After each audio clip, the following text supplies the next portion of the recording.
Mon cher Henri, tu dois te douter que je ne vais pas très bien. Toutes ces réunions dans toutes ces villes me brisent. Mais que veux-tu, je dois le faire, c'est mon destin. La tournée de conférences prévue en Algérie au printemps a été reportée. Une vilaine bronchite m'ayant cloué au lit. Finalement, j'irai au début d'octobre prochain. Bien sûr, Ernest et Charlotte m'accompagneront. J'ai peur de ce que je vais découvrir. J'ai pu voir l'abomination de la colonisation en Nouvelle-Calédonie. L'Algérie ne doit pas faire exception à la règle. Mais l'important n'est-il pas de témoigner? Peut-être. Fera-t-il moins chaud là-bas qu'ici? Mon petit appartement est une véritable fournaise. Et mes pauvres poumons souffrent. La pension que tu donnes depuis des années à ta vieille Anard me permet juste de tenir.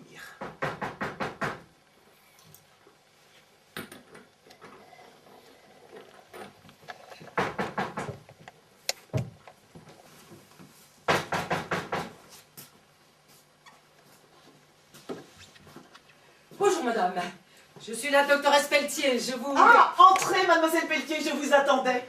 Vous excuserez ma méfiance, c'est une vieille habitude chez moi. On doit montrer patte blanche pour rentrer. Même si je suis devenue une vieille dame inoffensive, les roussins sont toujours après moi. Je ne vous dérange pas, j'espère. Oh, pas du tout, bien au contraire. Je suis ravie de vous accueillir. On ne peut pas dire que les visites soient nombreuses, à part quelques rares camarades qui peuvent encore monter les étages. Il faut reconnaître que la chaleur retient beaucoup de monde à l'abri. C'est vrai. Nous avons un début d'été calamiteux. J'ai lu dans la presse que de violents orages avaient emporté des maisons dans la Sarthe, je crois. Et puis cette terrible tempête qui a balayé tout le nord de la France. Je pense à ces malheureux qui n'ont plus de toit. Comment vont-ils faire? Ah, je suis rentrée de Londres que depuis quelques mois. Je n'ai pas tout à fait fini de ranger mes affaires. Oh, et puis l'ordre et moi. C'est curieux. Un journal récemment vous disait petite. En fait, vous êtes grande. Oh, j'ai l'habitude des articles approximatifs sur ma personne. Pour ne pas dire tendancieux. Oui, vous le voyez, je suis plutôt grande. Mais asseyez-vous, je vous en prie. Merci d'avoir répondu à mon courrier et de m'avoir donné rendez-vous aussi vite. Mais vous étiez en plein travail d'écriture. Oh, je relisais une lettre destinée à mon ami Henri Rochefort, qui prend soin de moi. Financièrement. Et qui vous a dédié un poème à ma voisine de tribord arrière. Vous connaissez bien vos classiques. Oui. Vieux souvenir de notre voyage sur la Virginie. 4 mois de traversée. On a le temps de méditer et d'écrire. Vous avez dû avoir le mal du pays. Non. J'ai eu le mal des morts que j'avais laissé à Paris. Si je me souviens bien, Rochefort a été l'un des rares communards à s'être évadé de déportation. Oui, il s'est sauvé en bateau avec quelques camarades. Et ils s'en sont sortis. Mais un véritable exploit! Là-bas, quand on mourait, c'était soit la fosse commune, soit les flots. Il a eu de la chance. Oui, beaucoup de chance. Une fois arrivé en Australie, il a tout mis en œuvre pour faire connaître la situation des déportés. Ce qui a conduit à votre amnistie et votre retour. Depuis, il a toujours été très bon pour moi. Même si nous ne sommes pas toujours d'accord sur l'utilisation de la violence dans le combat politique. Mais je lui suis très reconnaissante de veiller sur ma personne. Si vous saviez, mademoiselle Pelletier, si vous saviez, votre lettre ne pouvait me faire plus plaisir. Ne me remerciez pas et commençons par le commencement. Vous avez raison. Voulez-vous boire quelque chose? Oh, un verre d'eau fera parfaitement l'affaire. Pour moi aussi. Continuez pendant que je vous sers. Bien. Comme je vous l'ai écrit, je suis entrée en franc-maçonnerie grâce au docteur Legrain, médecin-chef des asiles d'aliénés de la Seine, et qui était aussi mon patron à l'asile de Villévrard. Il m'a encouragée à entrer dans la loge, et c'est lui qui m'a initiée fin mai. Merci. La franc-maçonnerie? J'ignorais que les femmes pouvaient en faire partie. Il existe désormais des loges mixtes. Mais cela, je l'ignorais. Sinon, j'y serais depuis longtemps. C'est vous qui me l'avez appris dans votre lettre. Certaines loges ont quand même fini par accepter le sexe indigne. Ah, le tollé que ça a fait dans les convents. Il y a eu scission, fusion, réorganisation. Difficile de nier la résistance. La franc-maçonnerie, comme toutes les institutions, elle reflète la société. Et les femmes doivent être avant tout des épouses et des mères. Enfin, vous connaissez la rengaine. La société ne veut pas donner la place qui revient de droit aux femmes. Mais les francs-maçons non plus. Mais on y est arrivé. Pas partout, mais on grignote, on grignote. Combien de temps encore la femme sera-t-elle considérée comme un être inférieur? Il est grand temps qu'elle intègre toutes les classes de la société. Vous-même, mademoiselle Pelletier, êtes un modèle. Vous êtes exemplaire dans votre parcours. J'ai lu toutes vos péripéties dans la presse, vous savez. Et quelle péripétie! D'abord, on me refuse l'inscription au concours de l'internat des asiles aliénés au motif que je ne peux pas exercer mes droits politiques. Et pour cause, je suis une femme, donc je ne peux pas voter. Ah, le vieil ordre des choses est difficile à changer. Et s'en est suivi une campagne de presse. Vous avez été très soutenu par La Fronde, un très beau journal féministe. C'était d'abord un quotidien, puis, pour des raisons que j'imagine financières, c'est devenu un mensuel. Oh, vous êtes parfaitement renseigné. Oh, excusez-moi, je vous ai interrompu. Et pour finir, le gouvernement du bloc des gauches. Qui l'eût cru? Une véritable tanière de mâles m'accorde une dérogation pour le concours de 1903. Résultat, vous êtes reçu 6e sur 11 lauréats. Ah, félicitations. Vous êtes la première femme interne des asiles de la Seine. Alors, vous allez pouvoir me soigner. Vous soignez? Oui. Ne suis-je pas un cas pathologique? Allons, regardez-moi. Par définition, une femme est un cas pathologique quand elle a du courage. Elle est aussi un cas pathologique quand elle assimile facilement certaines connaissances. Et c'est aussi un cas pathologique quand elle s'habille en homme. Voyez par vous-même. Pas de doute, nous étions faites pour nous rencontrer. Nous voilà donc sœurs avant même l'initiation, puisque c'est bien de cela qu'il s'agit, n'est-ce pas? En attendant, belle brèche de votre part dans ce mur de bêtises humaines. Mais vous l'avez déjà pas mal entaillé, ce mur. J'ai lu vos mémoires, madame. Vous êtes une femme exceptionnelle, absolument exceptionnelle. Tout le monde n'est pas de cet avis. Vous vous doutez bien que j'ai de très nombreux détracteurs qui m'ont traité tantôt de toqué, tantôt d'illuminé. Mais comme toute femme qui veut faire bouger les choses, c'est tout à fait normal. Ah, on ne nous facilite pas la vie. C'est vrai. Madame, comme je vous l'écris, je suis venue vous parler de la franc-maçonnerie. C'est vrai, excusez-moi, j'étais partie loin d'ici. Ah, comme il est long le chemin pour tirer l'humanité de l'océan de sang et de boue où des milliers d'individus servent de pâture à quelques requins. Je vous écoute. Comme vous, je poursuis le même idéal de progrès et de justice. Et croyez-moi, la franc-maçonnerie peut faire avancer les lignes. Elle porte haut les valeurs humaines et intellectuelles. Elle agit également en faveur des plus démunis.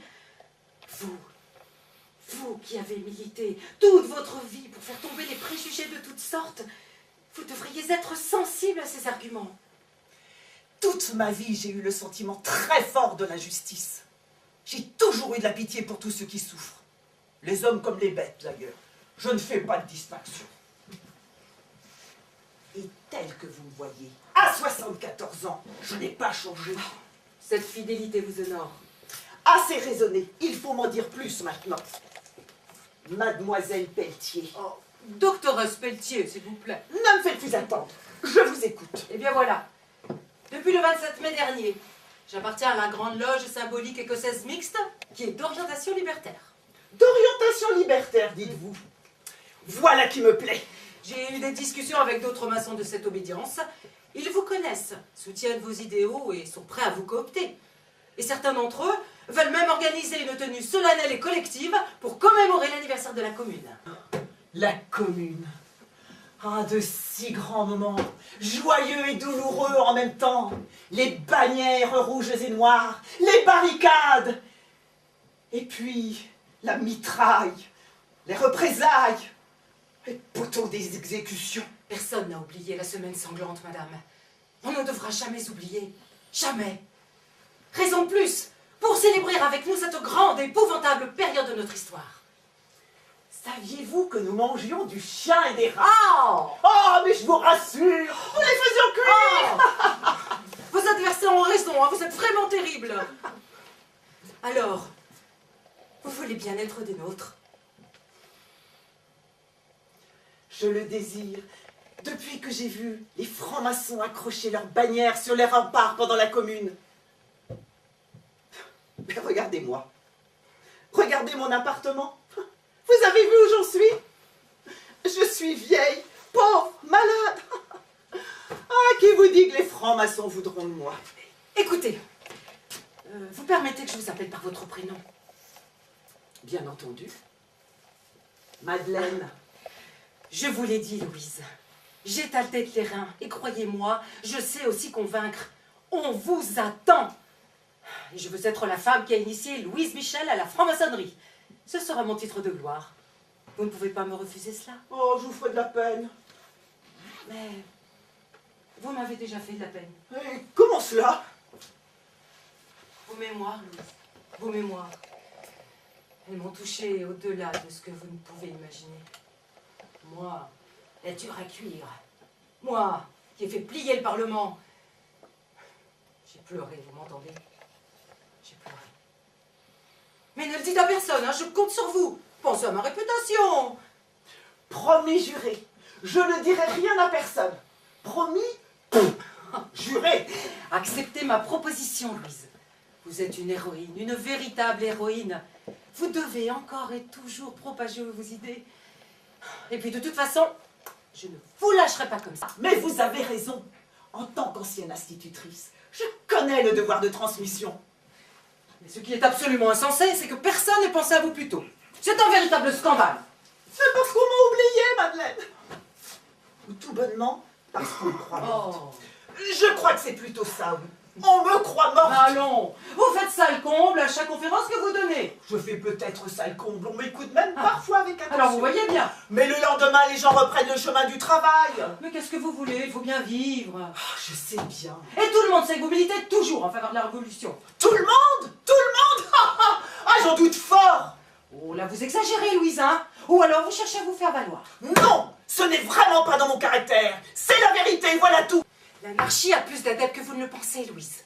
Un jour viendra où l'autorité n'existera plus, où plus aucun humain ne sera asservi par qui que ce soit. J'y crois. Nos combats se ressemblent, même si une génération nous sépare. Mais alors, Que dois-je faire? c'est tout simple. Rejoignez-nous. Nous avons besoin de femmes comme vous, de femmes d'avant-garde, pour accélérer leur émancipation, notre émancipation. Mais que dois-je faire? Eh bien, dans un premier temps, il suffira de vous présenter pour prononcer un discours de réception dans un atelier. Et qu'est-ce qu'un atelier? C'est une loge. Je vous fais grâce de l'organisation. Oh non, non. Bien. En gros, il y a une commission exécutive, un secrétaire général, des commissions permanentes et d'autres ponctuelles, une assemblée de députés et plusieurs loges dans la même audience. Ben, ça m'a l'air bien compliqué. Ne vous inquiétez pas, je vous expliquerai tout ça, ce sont des détails. Alors, acceptez-vous de faire un bout de chemin avec nous?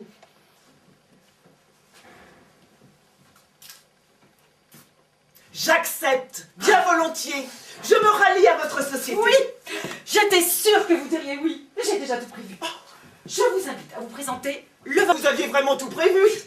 au petit temple de la rue Rondelet.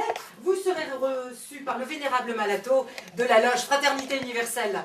Charles Malato, En personne. vous savez qu'il était aussi en Nouvelle-Calédonie? Pourtant, il était âgé que de 17 ans. Il accompagnait ses parents, communards déportés. Sa mère n'est pas rentrée en France. Elle n'a pas supporté. Elle est morte là-bas. Je n'ignore rien de tout cela. Mais maintenant, pensez à l'avenir, Louise. La franc-maçonnerie vous ouvre grand les bras. Vous avez dit le 20 juillet. Le 20 juillet, dans 10 jours. bien, je n'ai rien de prévu ce jour-là. Très bien. La cérémonie aura lieu à 20 h. Très bien, je note. Je viendrai vous chercher à 19 h 30. Vous avez déjà pris le métro? Bien sûr, plusieurs fois. Malgré ce terrible accident l'été dernier à la station Couronne. Oui, cet épouvantable incendie. 84 morts. Mais ça ne m'empêchera pas de le prendre. Malgré cette tragédie. C'est un moyen de transport révolutionnaire. Vous aimez quand c'est révolutionnaire, Et Louise. si rapide. Eh bien, nous prendrons la ligne 1. Pour fêter l'événement, je vous offre le trajet en première classe. Oh, 2 tickets à 25 centimes. Une véritable fortune. Nous descendrons à la station rue de Reuilly, le Templeton numéro 8. On devra marcher un peu. De toute façon, j'aime marcher. Je suis ravie de votre décision, Louise. Dépêchez-vous de rentrer avant que le soleil de midi n'écrase la ville. Bonsoir, Louise. Et vive les femmes! Au revoir, doctoresse Pelletier. Et vive l'anarchie!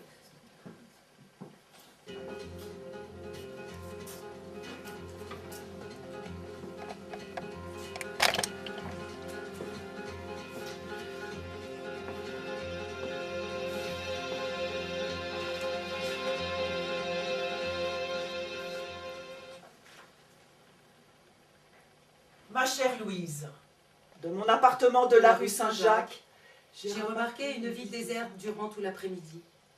Est-ce parce que les Parisiens se sont précipités au vélodrome du Parc des Princes pour assister à l'arrivée du Tour de France? Vous aimez le sport? Moi, je le déteste. Il y a eu un tel vent que de véritables tourbillons de poussière se soulèvent. J'ai préféré être prudente, je vous écris, et j'ai bien fait. Parce que dehors, un orage est en train d'éclater en ce moment. Ces quelques lignes pour vous dire que mercredi, vous avez fait très bonne impression. Très, très bonne impression même. Les frères et sœurs ont été très honorés que vous acceptiez de les rejoindre. Malato était très ému, on en reparlera. Depuis, j'ai appris qu'un convent veut se tenir du 11 au 18 septembre prochain. Il appelle les frères et sœurs à ouvrir les loges aux femmes. Profitons-en. Peut-être qu'un avenir radieux s'ouvre, enfin, je l'espère. Je vous apporte une bonne nouvelle. Vous êtes sur la liste. La loge, la philosophie sociale vous attend. Mardi 13 septembre, même heure, même adresse que précédemment. Votre grande amie Charlotte Fauvel fait également partie de la fournée, ainsi qu'un certain Henri Jacob. J'ignore qui il est, peut-être le connaissez-vous.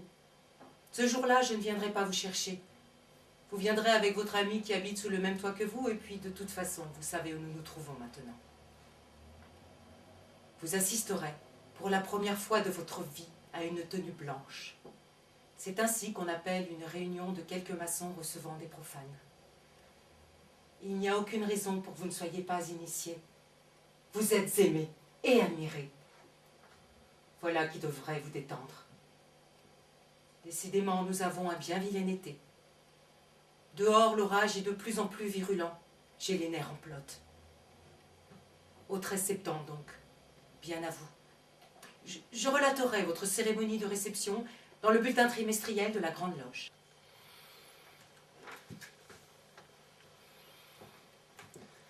Là-bas, ce n'étaient pas des orages que nous avions, mais des cyclones. Quand elle les a vus, on est blasé sur la terrible splendeur de la fureur des éléments. C'est la nuit qu'ils sont les plus beaux.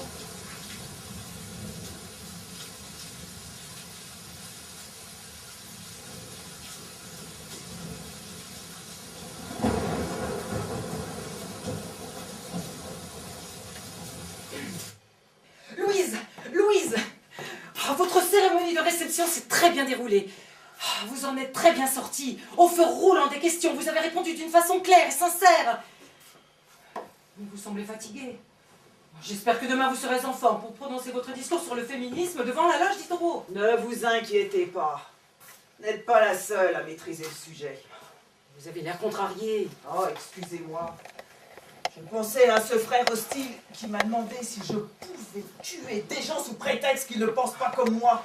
Mais l'assemblée était suspendue à vos lèvres, je vous prie de le croire, et votre réponse a été parfaite. Mais toute vie est sacrée. Vous êtes de mon avis, Madeleine. Mais bien entendu, sauf si... Sauf s'il y a des circonstances exceptionnelles qui font que, même si je répugne à verser le sang d'autrui, je n'hésiterai pas une minute à tuer en période période révolutionnaire pour faire triompher mes idées. Si les actes de violence permettent d'éviter la grande misère en répandant une terreur salutaire chez les despotes et le fusilleur, alors je les approuve. On a senti comme un malaise chez ce frère. Possible. Possible. Je crois que je ne pourrais pas tuer. Je suis révolutionnaire, en théorie. En pratique, je ne tue que les puces et je laisse vivre les araignées, alors vous voyez. En Nouvelle-Calédonie, vous auriez peut-être changé votre façon de penser. C'était le paradis des araignées. Bon, quoi qu'il en soit, quand votre cérémonie de réception est arrivée à sa fin, je n'ai reçu que des louanges à votre sujet. Bon, à part ce petit accroc de rien du tout. Vous êtes des nôtres à présent, vous êtes contente. Ah oui, très contente. Et mon cher Malato qui était là m'écouter. Toujours aussi grand, robuste. Vous savez qu'en plus d'être taillé en force, il est aussi très courageux physiquement. Ce qui n'est pas toujours le cas. Il était très ému. Pourtant, il vous avait revu le 20 juillet dernier. Nous avons beaucoup de souvenirs en commun. Beaucoup. À Londres, je crois. Entre autres à Londres, oui. Nous faisions partie du groupe de l'avant-garde.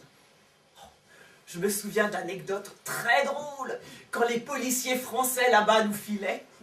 C'était d'un comique, on les repérait tout de suite. Ah, quelle bande de sœurs. Oui, ce que vous appelez les roussins. Oh, les roussins, les mouchards, les indiques, peu importe comme vous voulez. Sacrée bande d'incapables, oui. J'ai pu constater que Charles avait gardé sa voix légèrement voilée que je lui ai toujours connue. Dommage qu'il fasse preuve de timidité quand il prend la parole en public. Parce que c'est un vrai libertaire, un vrai grand libertaire. Malato, Rochefort, de vieux camarades londoniens. Ah, Madeleine, le combat avance si lentement, c'est désespérant. Mais il n'est pas fini. La preuve, demain vous revenez nous parler des femmes. Je serai seule à parler? Ah non, non, il y aura d'autres interventions, dont celle du docteur Legrain, qui traitera de l'avancée des idées en maçonnerie, et moi-même, qui abordera l'idéal maçonnique. Ce sera ma deuxième conférence. Oh, vous êtes rodé. Quel était le titre de la première? Oh, elle avait pour sujet l'hypothèse Dieu. La mort éteint la pensée. Après, il n'y a plus rien du tout. Comme le disait déjà le Romain Cicéron, repris par notre Étienne Dolé, brûlé par l'Inquisition. Et puis, les tumeurs d'énormes volumes, les lésions du cancer, de la tuberculose, sont là pour nous rappeler que s'il existe vraiment une finalité, elle est bien plutôt pour les microbes que pour les hommes. Oh, il faut vous reposer maintenant, Louise. Vous êtes fourbue. Il faut reprendre des forces. Demain est un grand jour pour nous toutes. Dans quelques jours aura lieu à Rome le congrès mondial de la libre pensée pour renforcer le pouvoir pour la séparation des États et des cultes. Vous avez l'intention d'y aller? J'aurais bien aimé, mais mes patients ont besoin de moi. Oh, et puis je ne tiens pas à rater les nouvelles insultes de mes confrères. Ils ont une telle imagination. Oh, à ce propos, vous avez vu le frère Régnier tout à l'heure? Ici, celui qui n'arrêtait pas de manger des yeux Charlotte. Ah oui, je l'avais remarqué. Eh bien? Eh bien, figurez-vous qu'il a voulu initier des femmes plus jolies que moi. Oh, vous imaginez le tintouin que j'ai fait. Le pauvre, avec moi, il a dû être déçu. Ah, Louise, reposez-vous bien cette nuit. Voulez-vous que je vous aide à vous coucher? Non, j'attends Charlotte. Elle ne devrait pas tarder. Après son initiation, elle a peut-être été retenue par ces messieurs. Je sais que quand elle rentrera, nous aurons encore une longue discussion. Mais ne tardez pas trop quand même. Charlotte, elle, n'a pas de discours à faire demain. Vous avez raison. Il faut que je me ménage. Bonsoir, Louise.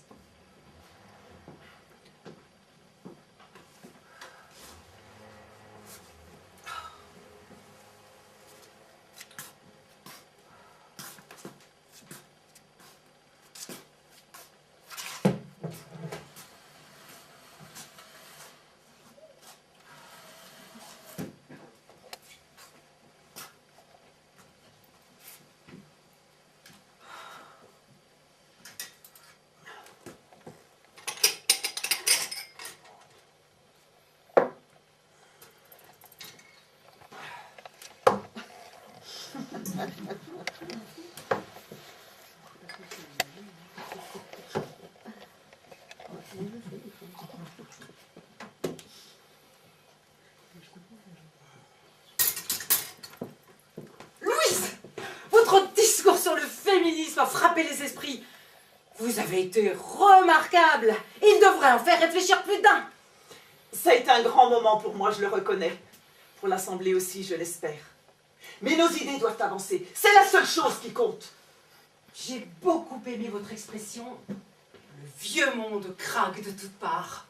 C'est vrai, nous sommes à une époque charnière. Un nouveau siècle vient de commencer, qui sera celui de la liberté et de la fraternité. La lumière commence enfin à se diffuser. J'ai réfléchi à votre intervention, Louise. Jusqu'à hier, je croyais qu'au cours de vos conférences, vous ne traitiez que de la prostitution et du vote des femmes, pour lequel vous êtes contre d'ailleurs. La prostitution est un fléau social. C'est un crime national de nos sociétés dites civilisées. 2. Je ne suis pas contre le vote des femmes. Elles peuvent, elles doivent voter comme les hommes. Bon, écoutez, asseyez-vous maintenant. Allez, reposez-vous. Vous êtes lasse. Un verre d'eau. Non, prenez plutôt la bouteille de vin là-bas. Bien, eh bien. J'en profite pour m'en servir un aussi. Ça va nous faire du bien, Louise. Voilà. Oui.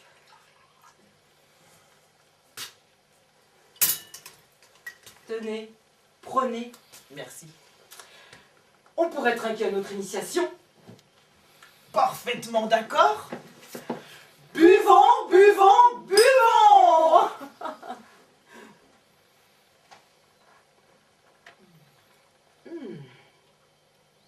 Ce vin est très bon. Il vient de Moselle, c'est Charlotte qui me l'a apporté. Elle aime bien boire un petit peu. Le vin est un bon remontant quand on est seul et qu'on a des soucis de tous côtés. Moi, j'en bois de temps en temps. Il m'aide à supporter les élancements dans ma pauvre tête. Vous avez des maux de tête? Des douleurs très aiguës. Voulez-vous que je vous examine? Je suis doctoresse, ne l'oubliez pas. Doctoresse des fous, peut-être, mais je sais encore où se trouve la tête. Non, non, ce ne sera pas la peine. Lors de mon attentat du Havre, j'ai reçu une balle qui est restée logée dans ma tête. Il ne faut pas y toucher, il faut la laisser tranquille. Oui, un malade vous a tiré dessus, à 2 reprises même. Et vous n'avez même pas déposé plainte contre lui. Depuis, j'ai de violentes névralgies. L'alcool seul arrive à calmer un peu la douleur. Bien. Vous voyez, Louise, je n'ai rien dans la tête, enfin, je veux dire, je n'ai pas de balle dans la tête. Mais je bois. Je bois. Je le reconnais. J'ai un problème avec l'alcool. Je n'arrive plus à m'en passer, il est devenu mon maître. Je m'en étais pas aperçu. Je ne veux pas que cela se sache. J'essaie de me retenir du monde public. Pourtant, qu'avons-nous dit, Madeleine? Ni Dieu, ni maître. Souvenez-vous, ni Dieu, ni maître. Nous en étions au vote des femmes. Ah oui. Oui, c'est vrai, et pour lequel vous êtes contre d'ailleurs. Écoutez-moi plutôt. Je suis contre le vote tout court. Parce que je suis pour l'anarchie, qui n'est pas, comme on le croit trop souvent, synonyme de désordre, mais synonyme de concorde universelle, où chacun exercera l'autorité qui est incompatible avec un pouvoir quelconque. Dominer, c'est être tyran. Être dominé, c'est être lâche. Complètement d'accord avec vous. Quiconque mérite vraiment la liberté n'attend pas qu'on la lui donne. Il la prend. Passons-nous des gouvernements qui sont bêtes comme tous les gouvernements. Tout pouvoir s'appuie sur la misère qui est cause de tout. Il abêtit les hommes. Bon, buvez un peu. Là, et puis reposez-vous tranquillement. Pendant que vous reprenez vos esprits, je vais ouvrir la fenêtre. Mais j'ai tous mes esprits et l'air chaud entre. Oui, nous avons un été étouffant. On ne sait plus quoi faire pour se rafraîchir. Voulez-vous un mouchoir imbibé d'un peu d'eau? Non, ce ne sera pas la peine. chaleur me rappelle le climat en Nouvelle-Calédonie. Madeleine, Oui? vous ne sentez pas? Non, je ne sens rien. On dirait comme une odeur de niaouli. Non, je ne sens rien. Du niaouli, dites-vous. Oui, c'était mon arbre préféré là-bas. Un très grand arbre avec un curieux tronc blanc. On aurait dit des couches superposées de papier blanc. Et ses feuilles argentées. Les habitants là-bas s'en servaient pour traiter les maladies respiratoires. Eh bien, il vous serait bien utile en ce moment. La Nouvelle-Calédonie est une terre de forêts au bois précieux. 2 fois par an, les arbres se couvrent de lianes. Les feuilles sont de toutes les formes possibles. En fer de lance, en feuilles de vigne. Oh, c'est inimaginable. Et puis toutes ces fleurs blanches. La nature vous a aidé à supporter l'exil. Beaucoup. La nature m'a été d'un grand secours. Et les animaux aussi d'ailleurs. J'ai pleuré en quittant cette île de Nouvelle-Calédonie. Et j'ai ramené 5 chats. 5 chats. Oui, Sur le bateau. oui, sur le bateau du retour, le John Elder. Les bêtes sont des créatures innocentes. Elles m'ont toujours tenu compagnie. Ouais. Depuis ma plus tendre enfance. J'ai jamais pu m'en passer. Et puis là-bas, il y avait aussi une multitude d'insectes. Oh. Aussi étranges les uns que les autres. L'autre jour, je vous ai dit que c'était le paradis des araignées. Oui, oui. Il n'y avait pas qu'elles. Oh non. Parfois, nous avions comme de la neige jusqu'aux chevilles. On aurait dit des flocons qui tourbillonnent. Vous savez ce que c'était? Non. Des sauterelles! Des milliers de sauterelles qui emportaient tout sur leur passage. Madeleine, Oh non. j'ai oublié de vous parler des serpents. Oh non. À eux seuls, ils mériteraient toute une tirade. Oh, des araignées, des sauterelles, et maintenant des serpents. Ça suffit, Louise, avec cette chaleur, mais laissons tabou.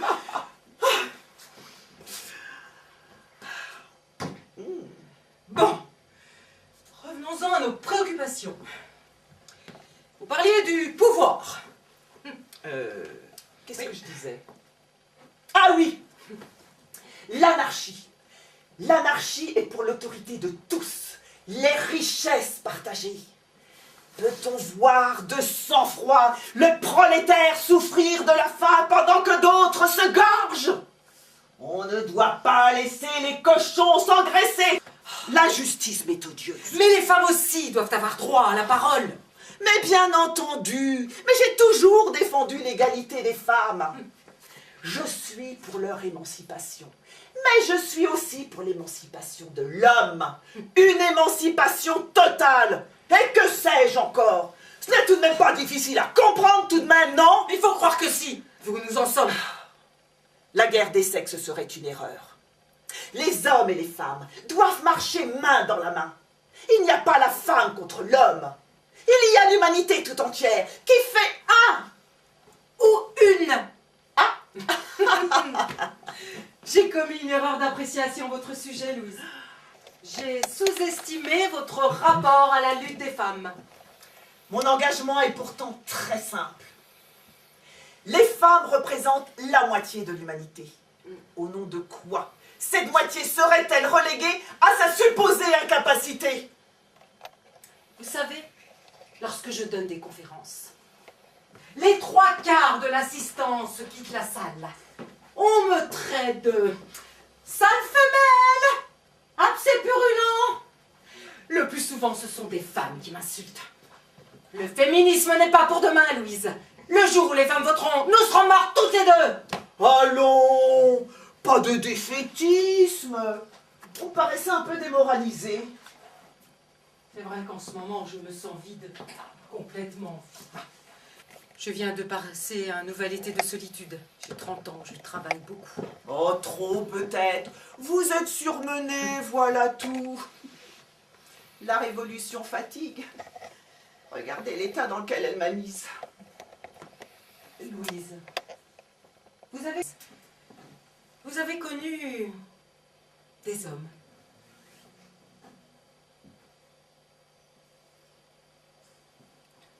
Il y a longtemps. Longtemps. Très longtemps. Il s'appelait Théo. C'était mon compagnon d'armes. Il a été fusillé dans la plaine de Satori le 28 novembre 1871. Oh, rien ne s'est jamais passé entre nous. Il était marié à la Révolution, comme il disait. Il est resté dans mon cœur. Et sa sœur, Marie, était une grande amie. Mais ces deux-là sont des spectres maintenant. Et vous dites que c'est moi qui suis démoralisée. Et vous, les hommes, en avez-vous connu? Non! Aucun! Ils préfèrent les caractères doux et charmants. Avec moi, ils sont servis. Vous préférez la liberté au mariage, comme moi. À l'heure actuelle, les femmes n'ont pas trop le choix. Il n'y a rien entre l'esclavage et la virginité. Oh, je n'ai rien contre les hommes. Je ne fustige pas la virginité. Je dis simplement que... Que vous ne voulez pas vivre dans la servitude. Exactement. Comme je vous comprends. Je me souviens qu'à 12 ans, un homme de l'âge de mon père, veuf, borgne, m'a demandé en mariage. Je peux vous garantir que je l'ai envoyé sur les roses en lui récitant une scène de l'école des femmes. Alors je vis seule. J'en souffre. Mais au moins je suis libre. Pas le choix. Je n'ai jamais voulu être le potage de l'homme. Vous avez raison, pas le choix. Je gagne ma vie. Tant que la femme sera considérée comme une ménagère ou une courtisane. Je gagne ma vie. Je suis indépendante. C'est tout ce que je demande. Vous défendez le célibat militant. Pour moi, le célibat est un état supérieur face aux lois et aux mœurs actuelles. Comme je l'ai dit, pas le choix. Vos combats sont tout ce qu'il y a de légitime. Je suis une féministe intégrale. Le mariage n'est pas le meilleur destin pour la femme. On lui demande de jouer un rôle de femelle, de pondeuse. Nous sommes une race à part. Pour nous, le plaisir est une faute. Et la maternité, le châtiment. Pour ma part, je me suis toujours insurgée contre cet état de fait. La femme n'est pas destinée par nature à la procréation et au travail familial. On lui apprend toutes les ruses de la coquetterie.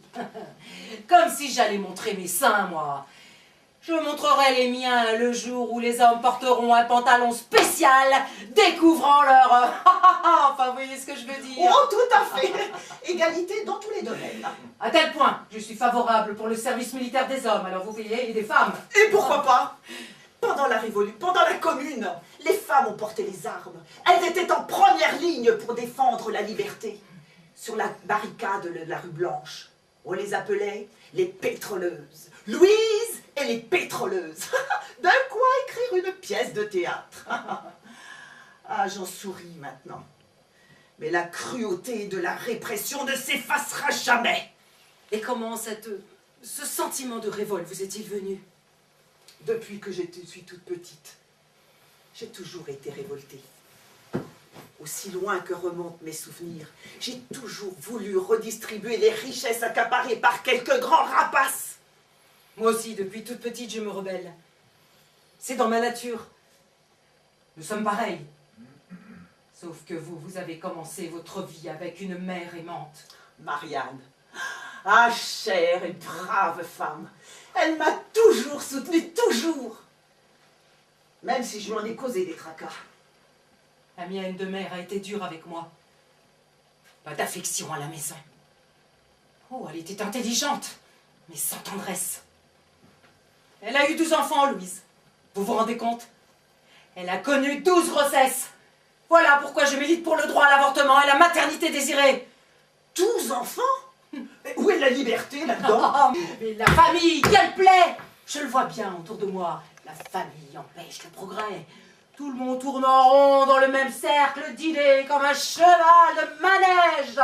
Elle ne fait pas avancer les choses. La famille opprime les femmes. Bien aidé par les curés, entre parenthèses. Eh bien, De ce côté-là, vous ne craignez rien. Avec les francs-maçons, tous des anticléricaux. La plupart des mères élèvent leurs filles dans la niaiserie. Eh Ce oui. qui n'a pas été mon cas. J'ai eu beaucoup de chance. Et j'ai constaté une chose, Louise. Au début, on ne sait pas si on est une fille ou un garçon. L'enfant reçoit de ses parents son sexe psychique, et c'est ainsi que de génération en génération... Vous devriez écrire des livres, Madeleine. Oh, mais c'est bien mon intention. Et j'ai déjà un titre en tête. L'éducation féministe des filles. Et puis j'ai écrit cette année plusieurs articles dans la revue de la médecine moderne. Et je vous fais la primeur. Je prépare pour février prochain une conférence qui aura pour sujet « Le génie est-il une névrose ?» Parfait. L'aliéniste que vous êtes saura faire comprendre nos comportements, qui sont parfois un peu bizarres, il faut bien le dire. J'ai fait des études d'aliéniste pour mieux comprendre l'être humain. Durant ma 4e année à la faculté, je me suis aussi intéressée à la psychologie. Oh, je me rappelle à cette époque, je lisais en amphi des journaux de Dreyfusard. Vous imaginez comme j'ai été mise en quarantaine? Oh, à ce propos, vous avez appris que Dreyfus a obtenu la révision de son procès devant la chambre criminelle de la Cour de cassation. Bien sûr, je lis la presse régulièrement. Lui aussi se bat, c'est une très bonne chose. Vous avez beaucoup à donner aux autres, Madeleine. J'ai constaté un phénomène. Le comportement social est déterminant dans le destin de l'être humain, bien plus que l'hérédité. Pour moi, je pense que l'ignorance et la misère sont cause de tout. Oui. Bien. Arrêtons là pour ce soir. Il se fait tard, vous êtes las et puis vos quintes de tout vous épuisent. Mais je disais, avant de vous laisser... Déjà? Oui, il se fait tard. Mais je disais, avant de vous laisser... Oui? Je dois vous faire un aveu. Bien sûr, je vous admire. Bien sûr, vous avez une personnalité hors du commun, mais... Mais vous aviez un intérêt à ce que j'entre dans la franc-maçonnerie, n'est-ce pas? Comment le savez-vous? Parce que vous êtes une femme ambitieuse, Madeleine. C'est vrai. En vous faisant entrer en franc-maçonnerie, on me regarde autrement, on m'estime davantage. Alors oui, je le reconnais, je me suis servi de vous pour me faire valoir. Je veux être quelqu'un qui compte, alors... Oui, j'ai pensé à vous. Ne vous excusez pas, c'est bonne guerre. L'essentiel n'est-il pas que le combat avance? Vous ne m'en voulez pas? Mais non. Nous avons obtenu toutes les deux ce que nous voulions. Vous êtes maintenant en excellent terme avec vos frères et sœurs. Vous allez peut-être devenir vénérable. Et moi, je suis franc-maçonne. Ce dont j'espérais depuis des années. Alors, pourquoi vous en voudrais-je? Mon itinéraire n'a pas toujours été facile. Si vous saviez comme j'ai été humiliée et insultée, tout ça parce que je suis une femme. Je ne compte même plus les gifles que j'ai balancées pour me faire respecter. Que voulez-vous? Je suis agressive et je m'en veux. Que voulez-vous? On n'est pas habitué à voir une femme qui pense. Il faudra cependant s'y faire. J'ai honte quelquefois de mon comportement. Vous avez tort. La honte n'est pas pour les victimes, elle est pour les bourreaux. Comme vous avez raison. Figurez-vous qu'avant d'arriver chez vous, j'ai été appelé mon gros par ces dames du trottoir. Oh, bah c'est vrai qu'avec mes cheveux courts, mes complets, et puis bâtie comme je suis, on peut confondre. J'en ai tout autant à votre service. Combien de fois m'a-t-on qualifié de monstre sorti de l'enfer, de figure de démon, et que sais-je encore? Quant à ma description physique, elle n'a jamais été à mon honneur. Maigre, hérissé, le front haut puis fuyant brusquement, nez bas du visage proéminent, les traits durs. À tel point qu'un soir, à l'issue d'une conférence, j'ai dit à quelqu'un: prenez mon portrait, il effraiera mes ennemis. Ah, Louise. Ah, pourtant, moi, quand je vous regarde, je vois un visage expressif, un enthousiasme et une fraîcheur étonnante. Oh, je suis née laide et ça, je le sais bien. Et je ne peux rien y faire. Ah, Quelle importance. ouais. Le physique est une chose, mais si nous abordons le sujet des vêtements, alors là, J'ai toujours été habillée de noir. On me l'a assez reproché. Ma seule coquetterie, c'est un œillet rouge, là, en souvenir de mes chers fantômes qui peuplent mes nuits. lorsqu'ils m'aperçoivent, les internes mâles me font une guerre incessante. Je ne dis rien du comportement des surveillantes et des infirmières, de vraies dindes. Rien non plus de cette ambiance de ragots. Oh, les ragots! Combien de fois m'a-t-on demandé ce que je faisais de l'argent des conférences? Où avez-vous pris l'argent pour le voyage? Que faites-vous des recettes? Mais tout le monde connaît votre bonté, Louise. Ce n'est pas pour rien qu'on vous appelle la bonne Louise. Ceux qui vous fréquentent savent que l'argent que vous récoltez est attribué aux déshérités. Et puis, il n'y a qu'à voir votre intérieur. Vous ne vous gavez pas sur le dos des pauvres. Mais bon sang, mais quelle ingratitude! Et dire qu'on se bat pour tous ces abrutis! Ne soyez pas cynique, Madeleine. Ça ne vous va pas. Mais quand même!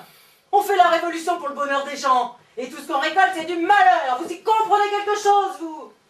Ça me rappelle un poème de Victor Hugo. Lequel? Où donc est le bonheur, disais-je. Vous le connaissez? Non. Où donc est le bonheur, disais-je, infortuné. Le bonheur, ô mon Dieu, vous me l'avez donné. Naître et ne pas savoir que l'enfance éphémère, ruisseau de lait qui fuit sans une goutte amère, et l'âge du bonheur est le plus beau moment, que l'homme, ombre qui passe, est sous le firmament. Hélas, naître pour vivre en désirant la mort, grandir en regrettant l'enfance où le cœur dort, vieillir en regrettant la jeunesse ravie, mourir en regrettant la vieillesse et la vie. C'est très beau. J'admire Victor Hugo depuis ma plus tendre enfance. À 20 ans, dès l'âge de 20 ans, nous correspondions déjà. Je lui parlais de ma grand-mère, gravement malade. Je lui disais, si je ne vous écrivais pas, je ne pourrais supporter la vie. Je lui ai aussi adressé des poèmes et de courtes lettres. Toujours, il a pris la peine de me répondre. J'avais à peine 11 ans quand il est mort. Oh, je me souviens de cette immense foule dans Paris pour son enterrement. Des milliers de personnes ont suivi son cercueil. Des dizaines, des centaines, des millions. Une foule en bourgeron, en pantalon de travail, en casquette. C'était là le vrai peuple de Paris, venu décerner un ultime hommage au grand maître.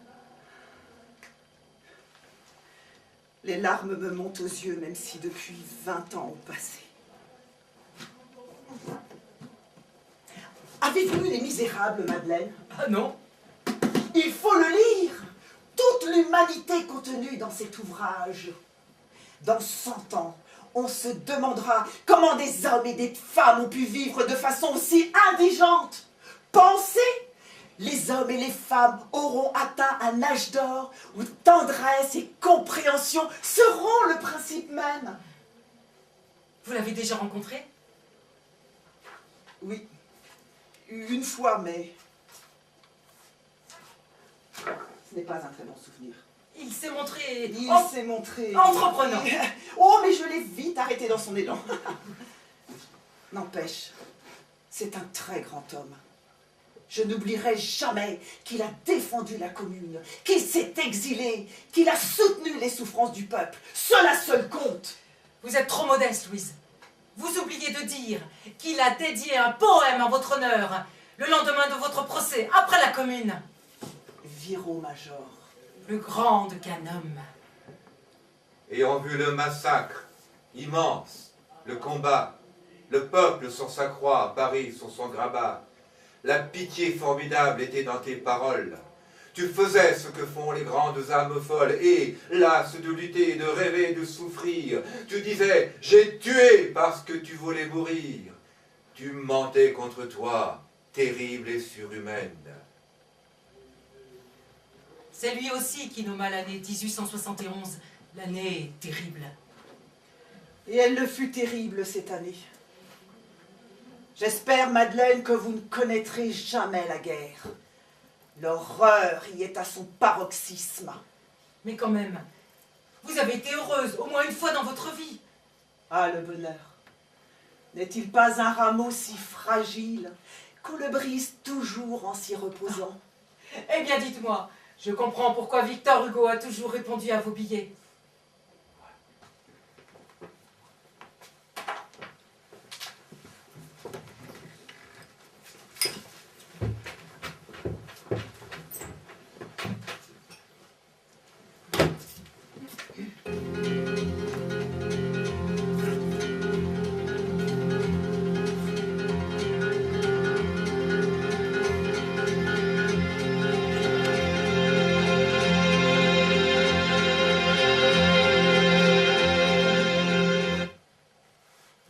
Nous n'allons plus nous voir, Madeleine, avant fin décembre maintenant. Vous ne devriez pas faire ce voyage en Algérie, Louise. Vous êtes bien trop exténuée. Vos quintes de tout vous laissent sur le flanc. Oh, c'est vrai, je ne suis pas dans une forme éblouissante. Mais j'ai le cuir dur. Et puis je ne pars pas seule. Je serai accompagnée de Charlotte. Sa jeunesse me donnera de la vigueur. Je ne suis pas rassurée, mais pas rassurée du tout. Elle s'occupera bien de moi. Et puis il y aura aussi Ernest, mon inlassable camarade de conférence. Vous voyez, vous n'avez pas à vous inquiéter, tout se passera bien. Et vous avez pensé au climat suffocant, au transport hasardeux. Fatigue que tout cela, j'ai l'habitude. Mais quand même, pensez à vous au moins une fois dans votre vie. Non, j'ai fait une promesse et je la tiendrai. Et je peux savoir laquelle. Je vais vous raconter une histoire. Pendant le début de la Commune, de l'autre côté de la Méditerranée, avait lieu une immense rébellion. En mars 71. En mars 71. Pendant que Thiers envoyait les troupes pour mater le peuple parisien, une insurrection avait lieu en Algérie. C'est troublant, non? Oui, la Troisième République a plutôt été discrète sur le sujet. Je vois mal comment on pourrait se vanter de telles actions. Plus de 250 tribus se sont soulevées, soit près d'un tiers de la population totale d'Algérie. Évidemment, la répression ne s'est pas fait attendre. Des morts, des dizaines de milliers de morts, des villages détruits, des centaines de milliers d'hectares confisqués et redistribués à des nouveaux colons qui arrivaient d'Alsace-Lorraine. Eh bien, on est loin de la grandeur de l'Empire colonial.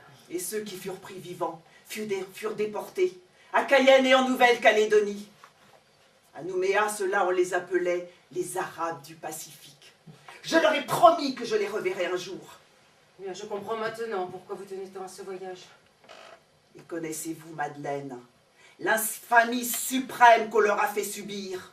Non. Les déportés ont été amnistiés en 80. Les Arabes du Pacifique en 95. Les gentils sauvages ont eu le droit à 15 années supplémentaires d'exil. Et après, on se gargarise d'être la patrie des droits de l'homme. De la foutaise, oui. Vous ne croyez pas... Vous ne croyez pas... Voilà, vous ne croyez pas à la civilisation. Ah ben, je ne vous croyais pas si naïve. Mais pourtant, ce sont des peuples en enfance. Et ils doivent être civilisés. Vous ne pensez pas, non? Si au lieu de soumettre les peuples à coups de fusil, on envoyait dans les tribus des maîtres d'école. Peut-être après tout. Et comment va se dérouler votre séjour? Nous allons nous rendre dans les principales villes. Alger, bien sûr, où je donnerai une conférence au théâtre de l'Athénée, Mascara et Constantine. Et vous revenez quand? Je reprends le bateau le 15 décembre. Nous serons à Marseille le 16. De là, j'aurai encore quelques conférences en Orée dans le Midi. Vous plaisantez, j'espère. Nous nous reverrons donc la dernière semaine de décembre. Nous pourrions passer le nouvel an ensemble, qu'en pensez-vous? Oui, pourquoi pas. Louise, Nos rendez-vous vont me manquer. Je vérifie si la photo de ma mère est bien là. Je suis idiote, parce que je sais qu'elle est là. Je l'emmène avec moi. Elle est toujours partout avec moi. Commencer sa vie avec de l'amour, ça doit aider. Oui. J'ai eu beaucoup de chance. Beaucoup. À moi aussi, nos rendez-vous vont me manquer, Madeleine. Même si nous ne sommes pas toujours du même avis, si nous n'avons pas toujours la même opinion surtout. Oh, vous reconnaissez que vous êtes exclusif parfois dans vos opinions. Et vous que vous êtes têtu comme une bourrique. Je l'admets. Il m'arrive même d'être sectaire, mais c'est pour la bonne cause. Nous sommes de la même espèce tous les deux. De celle qui résiste, de celle qui dit non. Je n'ai pas peur pour l'avenir. La relève est assurée. Prendrai soin de vous, hein. Vous me le promettez? Je vous le promets.